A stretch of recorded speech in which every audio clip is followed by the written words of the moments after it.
Alright, this is Madcap Music Review. We're here at NAMM 2016 at the Pasty booth with John J.R. Robinson. How you doing, brother? Very good, John. How you doing, man? Good, good. Right. Good to meet you. Likewise. So you've played with just about everyone. Michael Jackson, Eric Clapton, Shaka Khan, the list goes on and on. How long have you been involved at Pasty? I've been, this is my 10th year as a Pasty artist. Okay. And not to say that even when I was younger, I did not have the product. Right. I had some of the product, but growing up in the Midwest, we didn't have the distribution as in today's times. You know, so I'd have to, go to the big city like Des Moines and try to find something. You know, we'd buy our cymbals and we'd look for something specific. And, that's then when I found 14-inch sound edge hi-hats, and I was like, whoa, with the curved bottoms. And then I found a 20-inch flat black label ride cymbal. It was the 602 black label, and I was like, it was kind of an ECM vibe. So, and then I was hooked. Absolutely. Yeah. What got you into drumming back in the day? I think I got hit by a drum bolt. I think a lot of us do.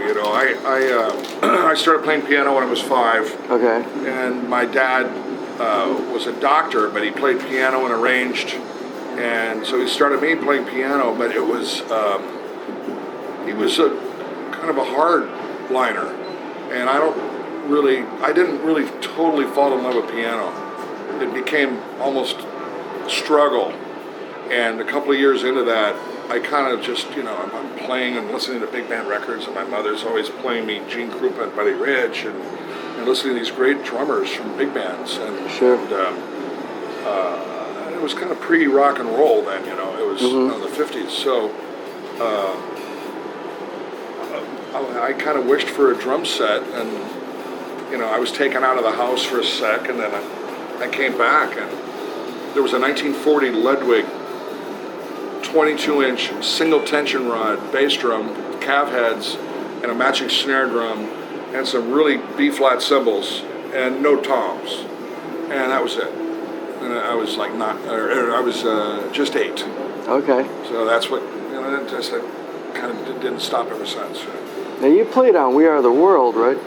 That with that many different artists, was it tough? Was there so many people? Was it almost like too many cooks with their hand in the pot? That was cut in 2 separate moments. We cut that a week before in 1985 at Lion Share, which was owned by Kenny Rogers in those days, where ABC Dunhill Records was. Okay. And we had cut that with a trio. It was the late Louis Johnson on bass and Greg Fillinganes on piano. And there was like 50 press people with the cameras rolling. And I could see Quincy was, and we're around the piano with Lionel and Michael, and everybody's getting the arrangement right, and blah, blah, blah. And then finally Quincy's looking at his watch. He goes, man, we got to go. Come on, you got to get this thing going. So I basically told everybody to get the hell out. And I go, give us 10 to 15 minutes. Let us get a track, and then come back in again. Because everybody's snapping. And yeah, sure. So I kicked them out, and we cut it, let them back in, and that was it. And then a week later is when they went to the singers. Okay. At A&M. Got it. And then you played on Off the Wall. Yes. Michael Jackson's. That was before that, yeah. Yeah. And Spike 79. Lee. Spike Lee is doing a film on it. Oh, is he really? Yeah. Okay. How was that working with Michael back then? Michael was different generations of Michael. I know that was when he was first kind of branching out as a solo artist. This was the very first one when he was stopped singing about a rat. Yeah. And Rock With You, Off the Wall, She's Out of My Life. So many good songs. It's to me, it's my favorite Michael record. It was all analog, and it's where all these great musicians converged at the same time. Was he pretty good about giving artistic control to you as a musician, or did he kind of have his vision already set up ahead of what he wanted? He was. The more I worked with him down the line with older records or more recent records, he put more 2 cents in. Okay. But he didn't have an idea of all these things. So, but like Rock With You was written by Rod Temperton, so Rod had all his parts ready to go. Okay. Get on the floor, you know, which was different, and all the students don't stop till you get enough, different. Mm-hmm. So, you know, a quick story was don't stop till you get enough. After I had cut Girlfriend and I was falling in love, I got asked to come back the next Monday, and that's when we cut Don't Stop Till You Get Enough. And I looked at Greg, and we both knew that was a #1 record. Yeah, and absolutely. And then we cut Rock With You about a week later with my band, with Rufus. Oh, okay. Yeah, Don't Stop Till You Get Enough. It had that whole funk vibe that was really big in the late 70s. So. There was a lot of guitar players on that record, I can tell you that. Were there? Yeah. Okay. Yeah. So what do you got going on for 2016? What's your schedule looking like? Well, you know what? I'm just glad 15's over. Is that pretty hectic? It's an odd number, you know. Yeah. Let's go even. Okay. And, you know, did some Daft Punk stuff. Yeah, that's right. Again. Which has got to be interesting with them being such an electronic group. Yeah, but they're building off of air grooves of you know what we do when we move air. Mm-hmm. That's what they do. So it's very cool. Did that. I'm got a Tony Bennett thing coming up. I've been working with Barbra Streisand's son, Jason Gould, which a lot of people don't even know that he could sing.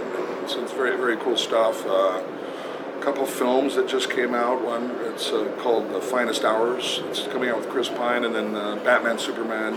Oh, wow. And I'm working on a third record. And, you know, maybe re-resurrecting Rufus and Chaka Khan. We'll see.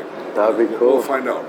You are a busy man. Well, it sounds like, I guess. And then chasing a 14-and-a-half-year-old. Jeez. And it's a boy. It's my kid. Okay. Yeah, no, I know. That's square. Don't take that out of context. Yeah.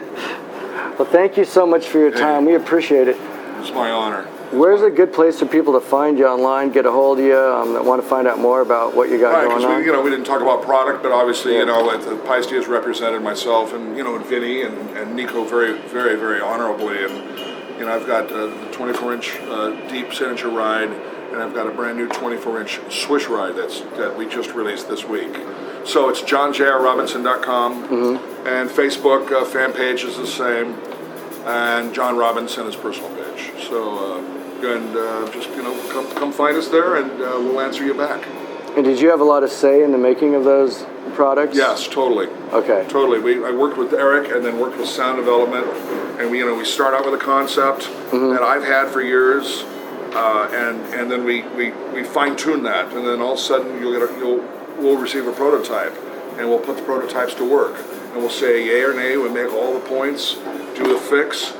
Fix comes back. It's getting really close at that point. And then finally, when the prototype is nailed, that formula is etched in stone. And so that's the beautiful thing about Piesty, is that if let's say you did trash or lose a cymbal, the next one you get that cymbal is the same recipe. It's a formula. It's the same cymbal. No other cymbal company can do that. You're going to get the exact same one you had, and since it's your name on it, that's right. You're not going to send it out there unless But it's true with the unnamed ones also. So, you know, anyway, so everybody, you know, check out the product. It'll make you sound better. And he would know. He's been doing it for a long time. Thanks. All right, thank you, brother. Take care, John. All right, you too. My honor.